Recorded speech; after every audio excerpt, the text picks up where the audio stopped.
rappers just going to prison. Now, there is a laundry list of reasons as to why rappers particularly go to prison, and I feel like that's a conversation for another time.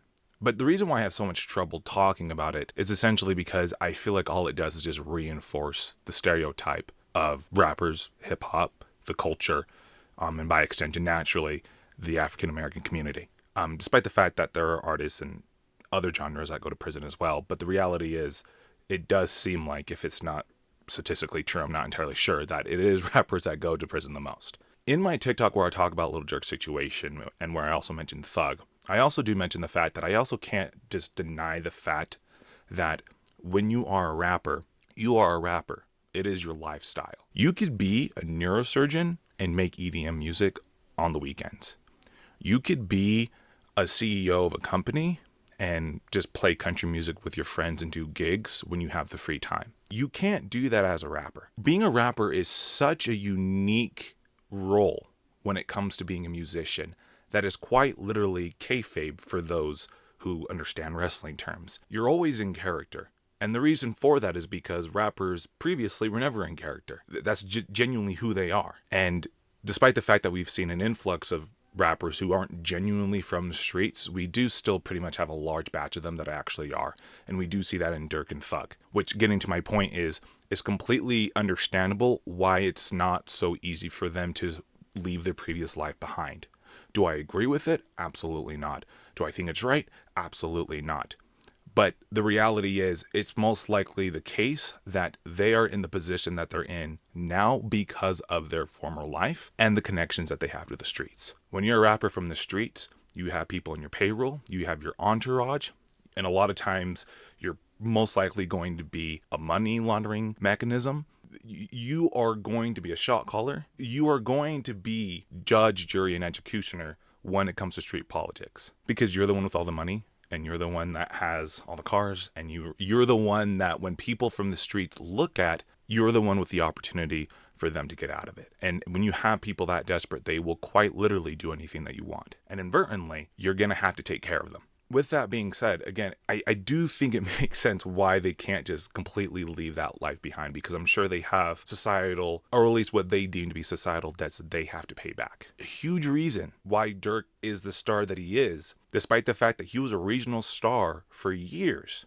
People forget that. He's only really been like a mainstream star for like the past like 4, maybe 5 years, ever since he had that verse with Drake. But the huge reason why Durk has so much of that clout and people fucked with him so heavy, especially from the Chicago region, the Midwest region, is because he is legitimately from the streets. And people legitimately connect with his music because they know that is who he actually is. It wasn't too long ago where everybody was saying, he got to spin back for Vaughn. He got to spin back for Vaughn. And people thought he wasn't. And people thought he was a bitch. And people thought this and people thought that. Little did we know, he actually was putting all the pieces in place to actually do that. Allegedly. But the reality is, this is just not a world where we can live in both worlds at the same time. I mean, that's the irony about being a rapper, is that for how much it is that you actually have to be a rapper, right?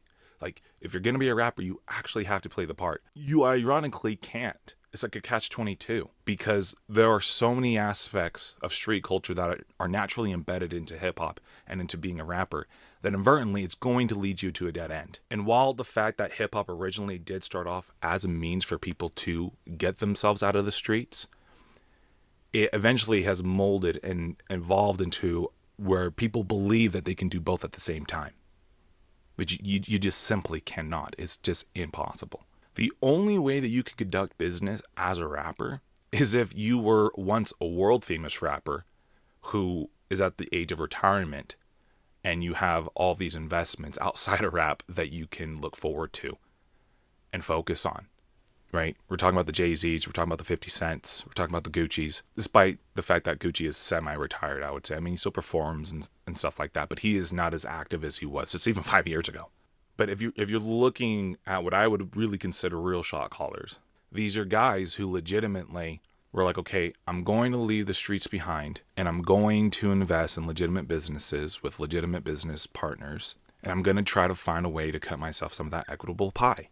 See, the problem is when you have the Vaughns and you have the Durks and you have the NBA young boys, and you have the TKs and you have the thugs, they just do not see that as an option, or in many cases, most likely revel in it.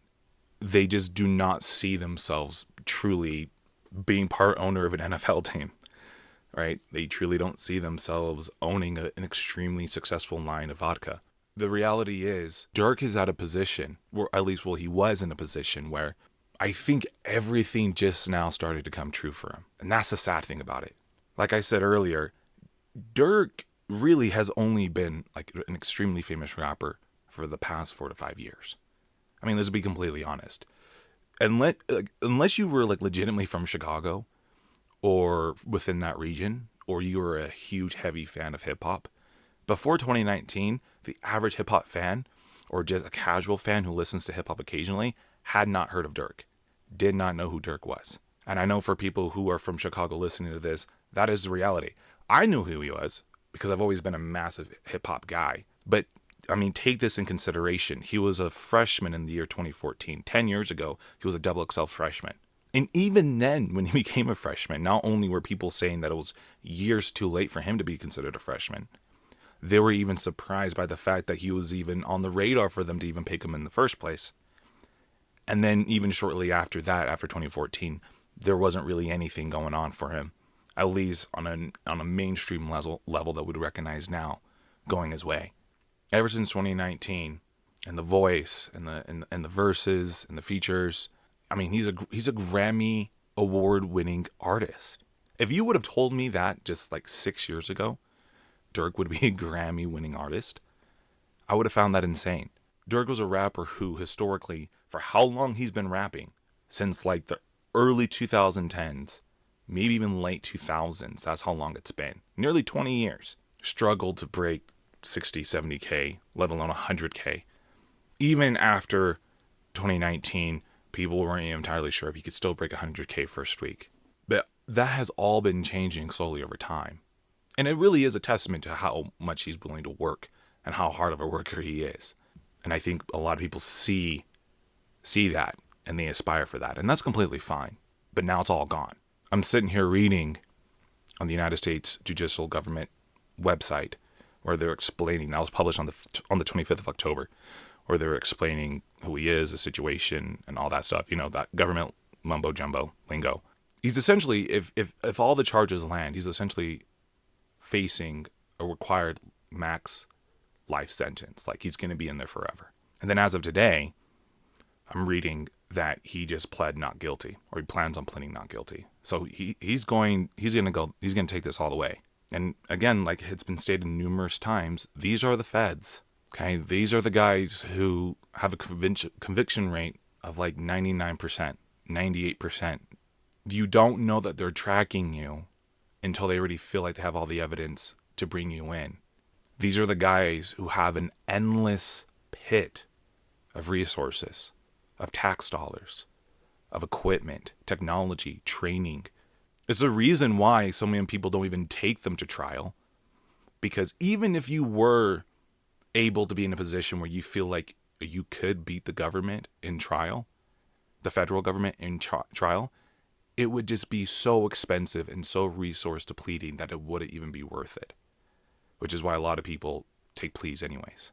And the government obviously knows that, which is why they come with such overwhelming evidence and overwhelming documentation and testimonies and eyewitness accounts and all the like.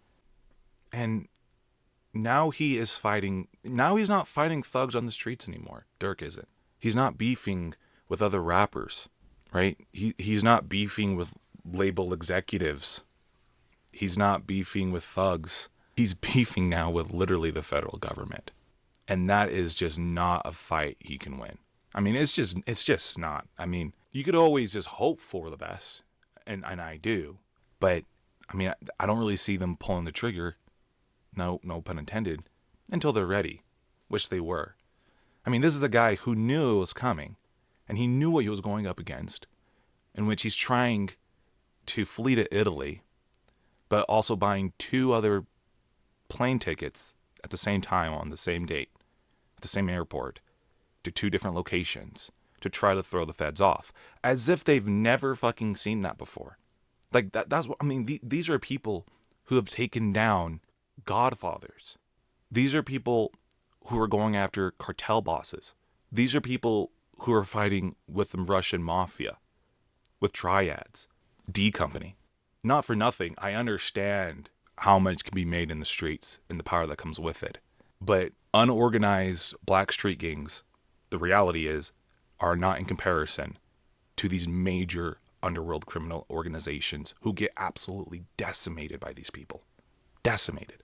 In 2013, 2014, out of all the Chicago drill rappers, you would have told me that it was Chief Keef who got sober, cleaned up, moved on, moved out, started eating healthy, started working out, would be the one still here today. That would have been insane. Talk about growth. Talk about moving on. Talk about realizing that you have an opportunity and it's just not worth anything to waste it. Which is so fucking ironic because you can go watch Chief Keef's noisy interviews back when he was first blowing up.